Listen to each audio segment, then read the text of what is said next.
దేవుడు లోకం ఎంతగానో ప్రేమించి కాగా తన అద్వితీయ కుమారుని యందు పుట్టిన వాని యందు విశ్వాసించి ప్రతి వాడును నశింపక నిత్య జీవం పొందినట్లు ఎందుకు అనుగ్రహించారు ఆయన?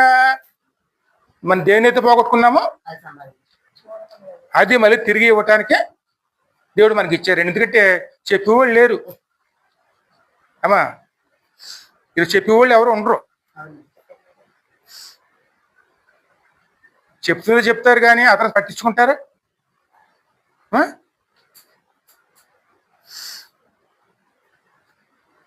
ఎందుకంటే ఈ రోజులు ఎలాంటి రోజులు వచ్చినాయి, పట్టించుకోరండి. ఎవరు వాక్యం చెప్పేసి వెళ్ళిపోతారు తప్ప వాళ్ళ జీవితాలు ఎలా జీవిస్తున్నారు కూడా పట్టించుకోరండి.